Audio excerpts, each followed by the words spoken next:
Hey guys, I just wanted to make a quick video just in case you went a little too quick in class. You want to take another look at it, and you can come back and look at this on how to use Tinkercad.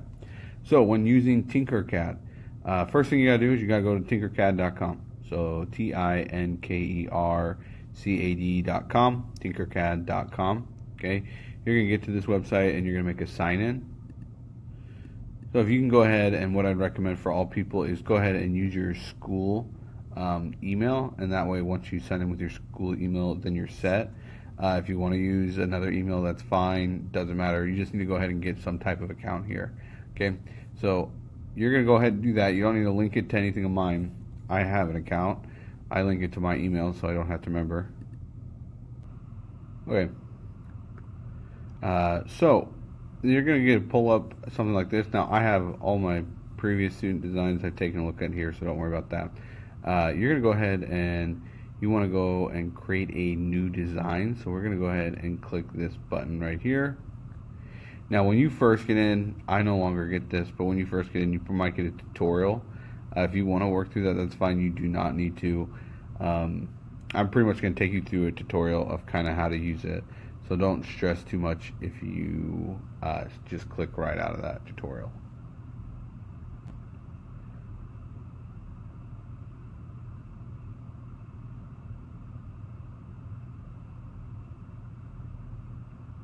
Alright, it's loading. Okay, so this is our work plane. This is where we're going to put our design, what we made. You're going to scale down. Once you have those scaled down numbers, you're going to go ahead and use this to go put those on. So a couple things. One, this is a front view. We're looking at this where we're slanted slightly on top. So this is our box. This is how we can change our view right here. So if I go ahead and I hold down this box, so I'm clicking and holding. Don't just click, you have to click and hold. And then if I turn it with I'm on a Mac, so I'm using my other finger. If you're on a laptop, you could probably still do similar, the same thing. And then I can change how I view this plane at any time. Well, say if you just go crazy, this is the bottom. I want to go back. I click the home button, and that takes me back to the original view here. Okay. So the next thing I want to do is I'm going to drag a ball right here. Okay. And I just put this ball on top of my work plane. Alright, I want it to be a solid ball. Okay, now I now have this ball on here. Now I can go ahead and look at the dimensions. So I'm going to pull in my ruler. I want to see how large this is, because we have a certain size we want our head to be. So say if you measured and you calculate that your head should be 20 millimeters or 15 millimeters. Okay, this is a 20 millimeter height, a 20 millimeter width, and a 20 or depth, and a 20 millimeter width. So if I want to change any of those, I need to go to these black boxes here. So this one will change how far it comes over. So notice it didn't change the depth and it didn't change the height, but it did change the width. So I would bring this one back if I wanted to make that smaller. Okay. And then I could still go ahead, I can make this one wider here. And if I want to do the height, I have to go to the top one here. That's really important. You can't just try to move this one, because this one, moving it up, doesn't make it smaller. It just makes this width, or the depth right here, smaller. So to actually make it taller, I have to come up here. And then this will make it much taller. Okay? And then we can kind of see how we've changed this. Again, I can hold this down, and I'm just kind of rotating this viewpoint here just to see it from all these different angles. And if I ever get, look, if you just hit that home button, it'll take you back to original view. Okay, so that's our head, and we can create our person. I might move this person down a little bit here. So that's just shifting it, just clicking, dragging, shifting it. The next thing I might want to make is my body. So I might go ahead and use, let's say, I want to use a polygon. Now you can use any shape. The shapes of this don't matter at all. So I'm going to drag this polygon here. Now instead of it standing up, I might want to lay it down. So if you ever want to rotate an object, see at the top here, you got this little thing, this little cone, and then you have this curve with 2 arrows on each side. Okay, what this cone does is it lifts it up if I want to move this up for any reason, or bring it back down. If you want to change the height of an object but not the total length, so what I mean is I'm just lifting it up, I'm not making it longer, I'm just lifting it up. The only way to do that is through this cone right here. Now if I want to rotate the object, there is this spot right here with those 2 arrows, rotate, and then there's this one. So I need to come up to this, and then I can either click it and drag it to turn the angle, or I can just put an angle. So I want to shift it 90 degrees. Okay, now I want to see what it looks like from the top. Okay, well what I might want to do is I might want to move this more to my head. So I'm going to click this, move it to my head. So this might be my torso. I'm just going to skip out on having a neck. And then my torso might have to be a certain distance right here, and I drag it down. Okay. Now I want to look, it's important when you do this, kind of look from different angles to make sure it's touching all points. See now, look, see how mine isn't touching as I move it?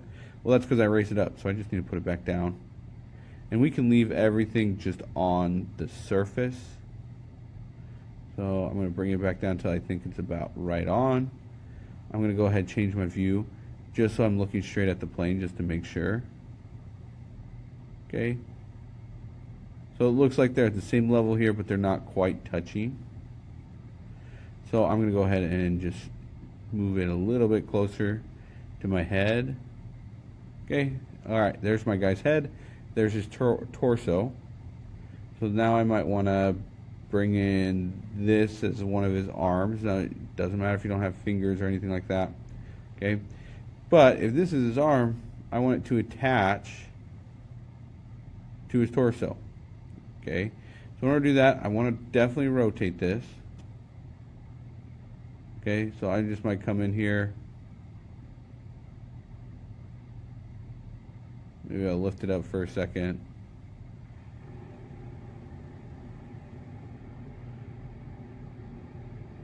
Okay, and that gets it at the right angle. Please rise and join me in a moment of silence at the Pledge of Allegiance. Yeah, we still do the pledge here.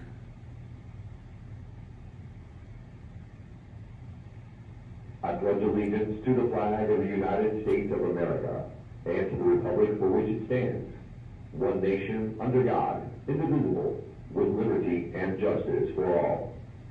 Remember, Tigers, have pride, show character, and build tradition.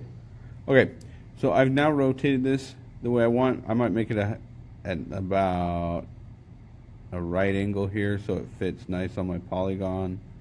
So I'm just a little bit more. Yeah, that looks pretty good to me. Okay, I'm going to then lower it so it's touching my polygon. So I click it, just this one object, and then I want to lower it, so that's the cone. I'm going to bring it down. So now it's about touching my polygon here. Now, here's a nice quick tip. I need another arm on this side. Well, I got it right here how I want it. So I'm just going to go ahead and click this. You can Command C. I'm on a Mac. If you're on a PC, Control C and Command V. Now I have 2 of those objects. That makes my life a lot easier. That's my second arm right there. So say if you like format it a certain way, I need to just click that. There we go. Click it. Sorry, my computer's a little laggy. Okay, now I definitely need to change this because this is not facing the right way. I want my arm to touch the actual torso. So this is at 0 degrees. I'm going to flip it 180. That should turn it around. Okay, so now it is facing the right way. I'm going to kind of come up top here. Okay, I'm going to bring this up. Looks like I kind of shifted its size a little bit. So I want to fix that. Okay. And then I want to bring this closer. Sorry, I'm recording it and trying to do this. It's using a lot of my processing power. Okay. There we go. Okay, so that's my guy's arms, and that is, notice, come over top. I thought it was aligned because I was looking from that viewpoint. Oh, it's definitely not. I need to shift it. Okay, that's a little bit better. Now, I need to figure out what is the wingspan. That was something that we had to measure. So if I bring in my ruler again, just to take a look here, and I want to know from wingspan, I can go ahead and get from here to about here.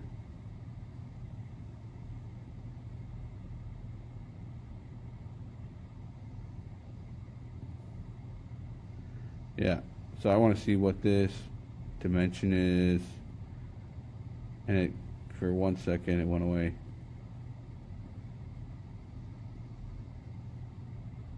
Oh, sorry, this is just super laggy.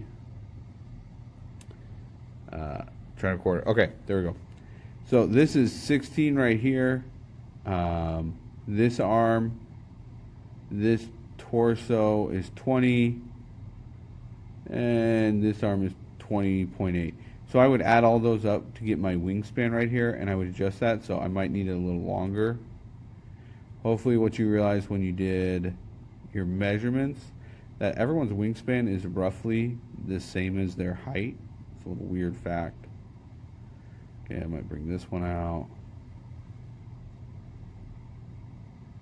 Okay, so kind of get a little bit better accurate there. And then I need to add my legs. Now, if anytime you need to move your whole guy, everything you've done so far, you can say like, oh, I need to put my legs in, but I didn't leave enough space. Highlight all of the guy right here, and then you can just move him all together. So as soon as you do that, it moves as one piece. So, and notice how I have my wingspan right here as I do that as well. So it tells me, oh, my wingspan is 94, and I can move them up to go ahead and put my legs in there, and there we go. And then this is about half of your project right here, so if you kind of just follow along, you can change your measurements slightly.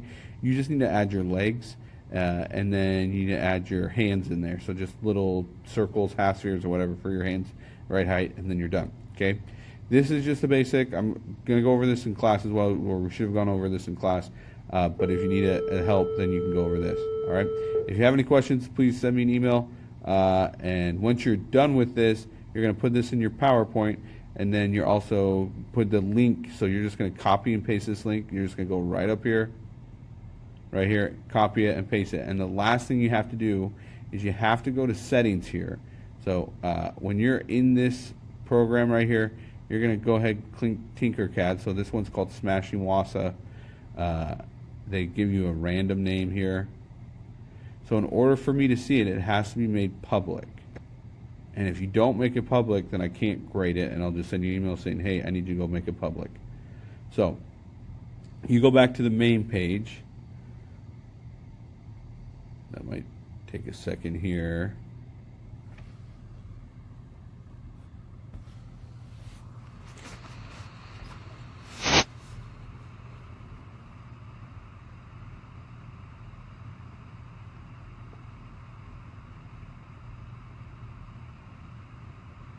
Okay, once you're back at the main page, you find the name of your project. Now you probably only have one there. The last one I used was Smashing Wassa or whatever it was.